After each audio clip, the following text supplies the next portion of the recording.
A person's appearance is connected to their self-fulfillment. It's not just random. A certain metabolism, a certain appearance, character traits, all of this influences who we are meant to be. These are all clues.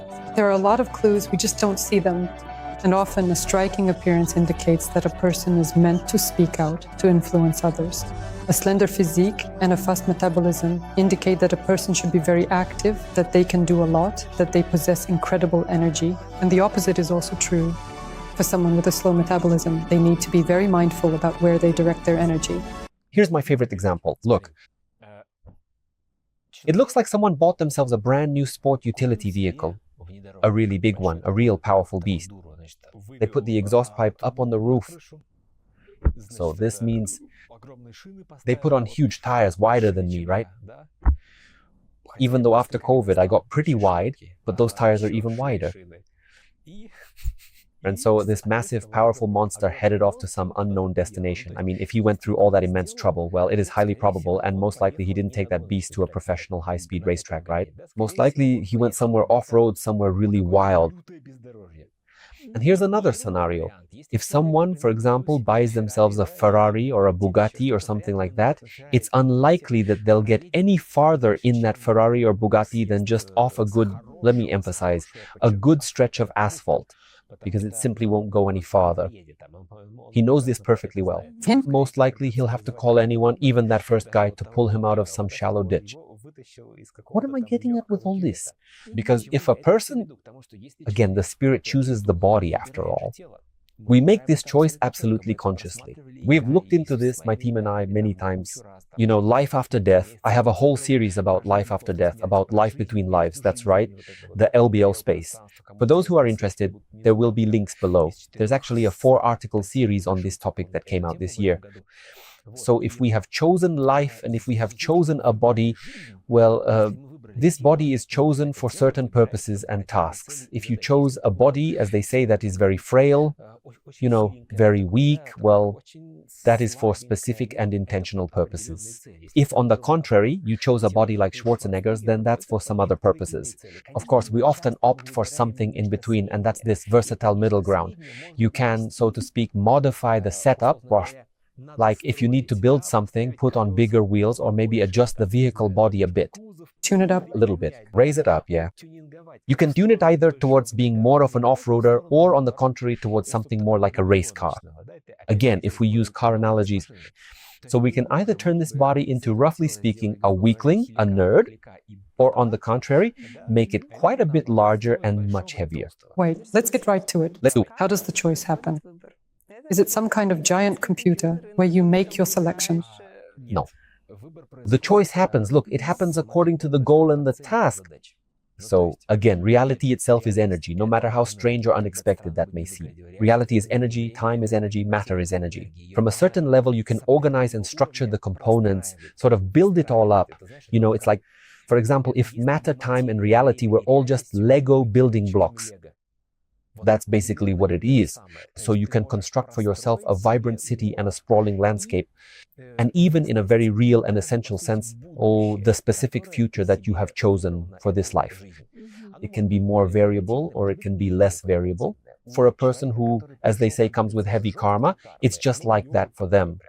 Well, that is, you can see it very clearly. When he will die, when he won't, what will happen in his life, right? And sometimes when you look at a person, at their future, it's just like this, completely open. So it has a very strong influence on the person's own choices. On the person. Sometimes fate is harsher, so to speak, and sometimes it's less harsh, depending on the goals and tasks. If a person comes here with a mission, he has a clear mission to channel a certain spectrum of energy. He came here and he is supported in every possible way in this very mission. He won't go anywhere else anymore. He will die there in his destined year.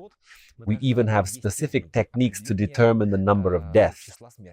That's not the topic of today's video, but those guys whom we checked by the number of death, the exact one that was set for them, they left exactly as predicted at that time, right in that same year, sometimes almost in the same month. And if the timing is uncertain, then it already depends on the person. Usually there can be a certain range, like 10, 20 or 30 years, give or take, so it kind of fluctuates within that range. So accordingly, yes, but this concerns the time of departure and it applies to everything. It also applies to appearance. So it turns out that when you choose an appearance, you kind of set it down, an energetic code. Yes, Something like that, right? yes, exactly. Not necessarily specifically like these exact particular eyes, but really just. Well, sometimes it can even be about the eyes, but more often the choice goes like this. For example, I want to work through relationships in this life, or I don't know, something else for this, for that. Well, basically you turn to your guides and so on, and that's if the spirit isn't very experienced, just an average spirit. For more experienced ones, it looks a bit different. They do it all themselves. All of this. They set it all up themselves. But usually it looks like this. That is, when the time for reincarnation comes, you more or less understand what you want to do in this life. Then you are offered a selection to choose from, 5 or 6 options. You choose, and these options already have bodies suited for those tasks and goals. You pick the one you like best, and you go into it. That's it. That's the short version. You just go right into it. Try the path on for size. You do all of this yourself. In those worlds, you actually go up to the curator and say, "Curator, For me, need those." Vasya is listening, that's what's going on there. I really want to work through relationships, really, really do. What are the options? He says, well, look, for example, in this life, you'll be working on relationships in Papua New Guinea, I don't know, with the local Papua New Guineans. And here, for example, you'll be in Europe. But in Europe, everything will be kind of very sad and bad, while in Papua New Guinea, it's warm, nice, there are coconuts and bananas, and in general, it's just great. That's it. Well, that's me. And give me New Guinea too, and give me the challenges. So that's why I choose New Guinea. So yes, I'll choose New Guinea. And it's still warm and nice, and there are bananas. But that's very figurative, very figurative. So it's figurative? It doesn't literally happen like that? No, literally it does happen more or less like that, but much deeper, much broader, much more Reliably. and more transcendent. When approaching these layers, the human mind will perceive it more or less as I just described. But in reality, it is something far more profoundly transcendent, because it is still, in a very specific sense, a simplification for the human mind. If you enter through regressive hypnosis, like the same L. Bell hypnosis or Michael Newton's method, or if you enter through the higher self, you see it in roughly these outlines, but you understand that it's still, in a way, a metaphorization of the process that's taking place. That's more or less how it is. And the body, yes, the body has an influence. That is, as she said, absolutely right. If you initially chose a body that tends to be overweight, it's somehow connected to your purpose. If you chose a body, on the contrary, that's always active, running and jumping since childhood, just everywhere, that's also somehow connected to your destiny. Because again, if you're planning to drive on a racetrack, why would you choose an off-road vehicle? And on the contrary, it's the same thing here. I'm listening. Let me give you an example of such a situation. Michael Jackson was born a black man. He chose that for himself. Yes, we can't argue with the fact that Michael Jackson was following his own path of self-realization. He was following his own path of self-realization. But why didn't he choose from the start what he really wanted? A white body. Yes, after all, you could say that it was thanks to his white body that he became popular. You see what I mean? Again, Michael Jackson, as far as I remember, he didn't really want a white body. He was black, and then he just started to become white. He had vitiligo, which is a congenital disease. He just later on... But it wasn't for nothing. It all had a purpose. We really need to analyze this separately. Michael Jackson, everything is very individual. We need to look at his story. He basically faced a mutation. His skin underwent various mutations throughout his life. We need to see whether this was, first of all, written into his fundamental genetic blueprint, or if it was the result of potential errors or mistakes he made. For example, if a person, say, gets stomach cancer, God forbid, of course, was that their intended mission for this life? In the vast majority, 99% of cases, no. On the contrary, A person comes into each life to experience pleasure, joy, happiness, and so on. At the same time, they go through certain lessons, but ideally also with pleasure, joy, and happiness. This is very important. The spirit never comes to suffer and be tormented. It is the spirit that ends up suffering and being tormented. One comes here to fulfill a certain task, a certain lesson. For example, to learn humility. You can learn humility through suffering, terrible suffering, when your whole life just beats you down and punishes you. Or you can learn humility through joy, happiness, and pleasure. The result will be the same. The spirit never wants you to bang your head against the wall, or for someone else to bang your head against the wall. That, as they say, is the result of certain actions. our own actions. The same applies to oncology. If oncology appears from a very early age, right from early childhood, only in that case is it truly a predisposition of the spirit itself. It is as if the spirit consciously chose such a body, and not in order to suffer, but to live in it as long as possible, thus in joy and happiness, to show something meaningful to others. Most often this is, so to speak, a kind of lesson. For example, for the biological parents, or not necessarily, but yes, because there is a deep spiritual connection with them, or in the extreme case, if, for example, it is a congenital disability, then it may also be a kind of karmic trace from a past life. But again, only in order to learn to live with joy and happiness, to enjoy it, To truly appreciate and to learn. to appreciate, They suffer from and cry, but specifically to learn to appreciate. Because this is exactly what you will see when you access your higher self. If we access the higher self, specifically on the topic of the body, this is exactly what you will see. That is, no one will ever see in the higher self that you need to torment yourself, to suffer, or that you deserve the most severe punishments. Never in your life. That is simply not the handwriting of the higher self. And if, as they say, cancer has already developed, this may be a bit off topic, but still close to today's subject, then this is already a consequence of the person themselves, and their choices, their beliefs, blocks, and so on. We have made a video about this somewhere, maybe it will appear here somewhere, about health, about psychosomatics, including that. And let's get back to Michael Jackson. We need to carefully examine and analyze whether this was his innate path or perhaps a predisposition acquired as a result of specific incorrect choices, beliefs, or blocks. For example, as one possible scenario to consider, he might have felt a very strong and deep-seated lack of self-confidence. A very deep and severe depression, a total lack of self-confidence, and as if trying in this specific way to stand out, his psyche could have simply triggered this response. As if, yes, if I become like this, then more people will finally notice me, just as one possibility. Was this an absolutely necessary condition for him to become who he became? It's unclear, you need to look at each individual person separately, but this can be done, right? I see we won't be doing that now. There's no time. it can be Done through the higher self, for example. That is, you access the higher self, you look through the higher self. And why did things happen exactly the way they did? And we do this very often. We do this and we write articles on this topic. By the way, about Michael Jackson, that's actually a really good topic. But I think we could even create separate texts about it. For example, my students and I could join forces, or just me alone, to research this topic.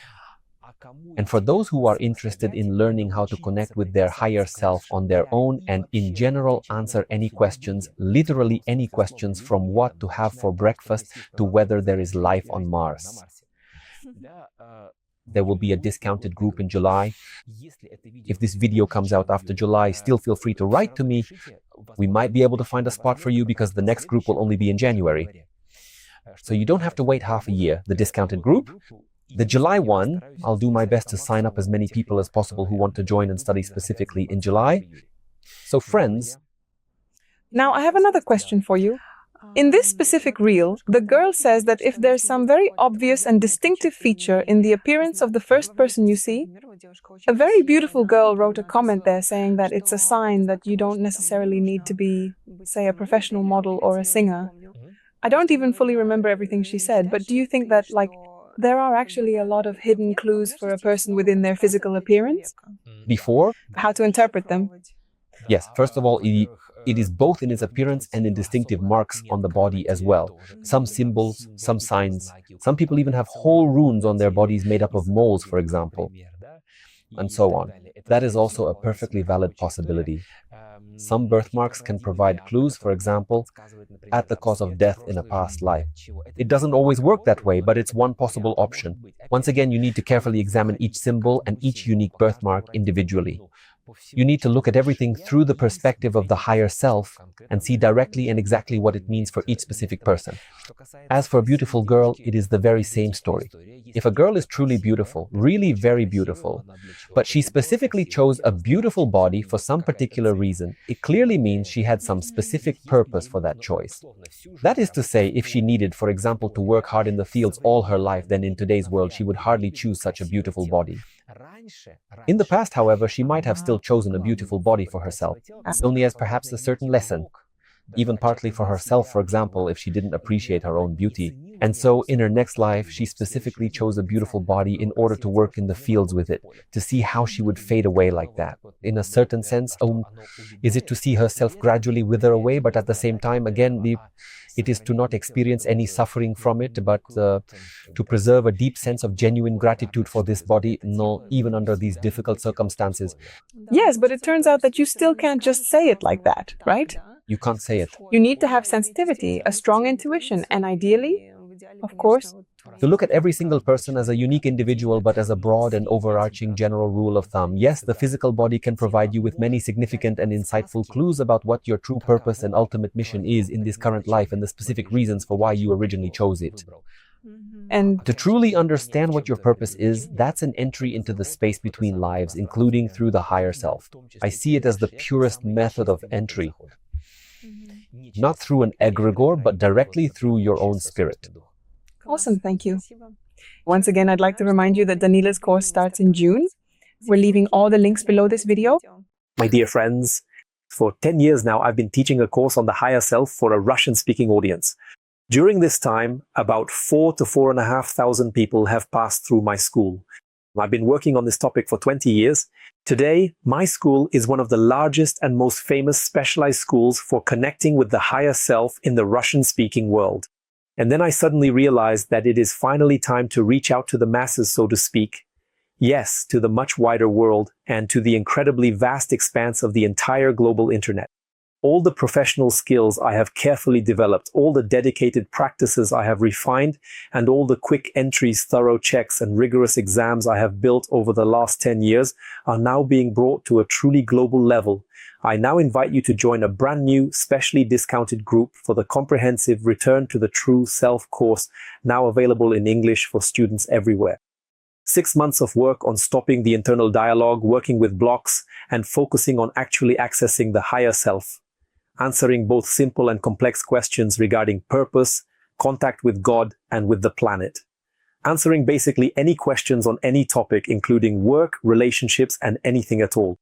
Manifesting desires through the higher self, viewing past lives through the higher self, and everything that didn't fit into the first 5 months in a separate 6th one. And after that, you'll have the opportunity to join the alumni club, as well as the chance to continue your studies at the 2nd level of the school. The price for the discounted groups is discounted. You can find all the information about this below at the link under this video.